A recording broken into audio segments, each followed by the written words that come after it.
sommaire de cette édition, la cantine du voyage qui remet le couvert pour la 5e saison à Nantes. Au menu, beaucoup de convivialité et des bons légumes cultivés sur place.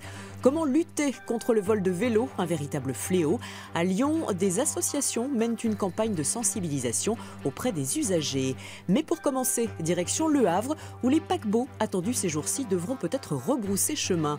En cause, une grève des agents portuaires qui réclament plus de moyens et refusent de faire des heures supplémentaires. Pas sûr que paquebots et ferries fassent escale au Havre en cette fin de semaine. Un navire est attendu jeudi, 3 autres samedi et dimanche. Mais aucun travailleur portuaire ne sera là pour les accueillir. C'est la conséquence d'un mouvement de grève entamé hier matin. Ni blocage, ni banderole, une grève invisible, mais illimitée, des heures supplémentaires. Les travailleurs portuaires s'en tiennent donc au strict minimum, et tant pis pour les croisiéristes. Aujourd'hui, on a tout un tas de travailleurs portuaires qui ont des organisations de travail, comme tout à chacun. Un horaire de début, un horaire de fin. Si on se conforme, si chacun aujourd'hui se conforme à son organisation de travail, on est dans l'incapacité de servir totalement l'activité, totalement ces paquebots-là. 9 personnes supplémentaires dédiées à l'accueil des navires, mais aussi du personnel en plus grand nombre chez les pontiers ou aux ateliers. Voilà ce que réclame la CGT dans son bras de fer avec la direction du port. Les effectifs actuels nécessiteraient le renfort de 35 personnes. La direction que nous n'avons pas pu rencontrer n'en accorde que 5 pour le moment. Nos métiers sont naturellement assez flexibles, assez polyvalents. On a des renforts d'autres services qui viennent systématiquement intervenir là-dessus. Mais aujourd'hui, la flexibilité ou la mutualisation, ça a ses limites. Dès lors qu'on dépasse des quotas admissibles pour nous, on doit commencer à rediscuter des effectifs nécessaires. Les discussions entamées hier pourraient reprendre dans la semaine et le temps presse en cette année à paquebot. 150 sont prévus cette saison au Havre. La semaine européenne de la vaccination se déroule jusqu'à samedi. L'objectif est de rappeler à la population que la vaccination est la meilleure des protections contre certaines maladies infectieuses. Aujourd'hui, la couverture vaccinale reste toujours insuffisante, notamment en Dordogne. Une séance de vaccination classique. Et pourtant, à l'image de la région, la Dordogne reste sous la moyenne nationale en ce domaine. Hépatite B, rougeole, oreillon, rubéole, le fameux ROR, méningocoque C et surtout papillomavirus humain qui concerne les jeunes filles. 4 types de vaccins que les habitants du département ont tendance à délaisser. C'est peut-être lié aussi à un département très rural où la diffusion de l'information circule moins bien peut-être qu'en ville. Autre facteur inhérent au rejet de la vaccination, les campagnes anti-vaccins supposées nocifs par ses détracteurs. La campagne de promotion qui débute a un objectif simple, combler le retard. C'est la vaccination qui a permis une augmentation sensible, très sensible de la longévité. Le saut de longévité que nous avons connu dans le dernier siècle est essentiellement lié à la pratique vaccinale. Au restaurant administratif ou à l'hôpital, dans les centres de vaccination ou encore, et c'est une première à la gare SNCF de Périgueux, les avantages du vaccin seront bien visibles et expliqués à tous. Touche pas à mon vélo, c'est le nom d'une campagne d'information lancée à Lyon par plusieurs associations.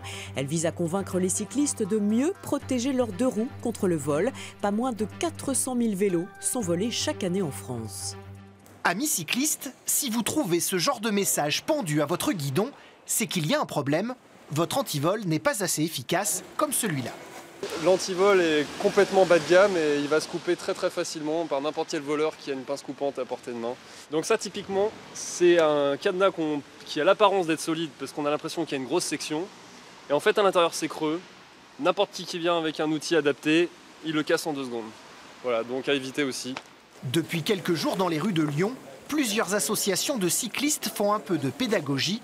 Chaque année, plus de 3000 vélos sont déclarés volés. Vous vous êtes déjà fait voler votre vélo? Tous les gens qui ont un vélo se sont déjà fait voler un vélo avant, au moins un. D'après une récente enquête, un cycliste sur 5 se détournerait de ce mode de transport après un vol. On donne 4 conseils aux cyclistes. Le premier, c'est d'attacher son vélo avec un antivol en U, parce que c'est le seul qui est difficilement forçable, c'est le plus efficace. Le deuxième point, c'est l'attacher à un point fixe. sur un poteau en bois, ça ne marche pas, donc bien un point fixe. Troisièmement, c'est protéger sa selle et ses roues avec des axes anti-vol.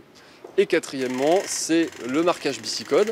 À Lyon, seulement 3 organismes pratiquent le marquage bicicode, un moyen fiable de retrouver son vélo qui ne coûte que 10 €.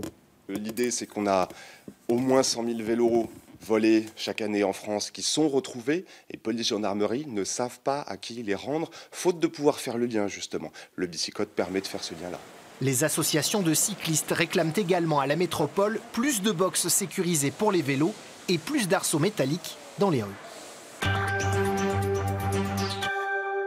Des grandes tablées, des transats, un terrain de pétanque et un baby-foot, c'est la recette du succès chaque été à Nantes avec la cantine du voyage. Ce restaurant éphémère est devenu un rendez-vous incontournable. On peut notamment y déguster les bonnes salades qui poussent sur place dans un potager urbain de 900 mètres carrés. Faire pousser des légumes et des plantes aromatiques sur l'île de Nantes, ça semble incongru et pourtant c'est peut-être un développement intéressant. Un maraîcher installé aux Sorinières dans l'agglomération nantaise a décidé de relever le défi pour la cantine du voyage. L'an dernier, malgré des soucis de mildiou, il a réussi à fournir 6000 salades de bienvenue et donc à assurer 70% des repas en mai et juin et 50% en juillet et août. Pour sa deuxième année, il espère améliorer sa technique de culture en ville. Donc cette année, on va travailler sur les paillages notamment pour éviter l'évaporation. Le souci qu'on a eu l'année dernière, c'est surtout en forte chaleur, notamment en août. On a eu des substrats qui montaient jusqu'à 53 degrés. Donc c'était vraiment un peu chaud pour les plantes. Et on va remédier à ça avec notamment des paillages blancs qui vont refléter la lumière et qui vont permettre de garder l'humidité du sol.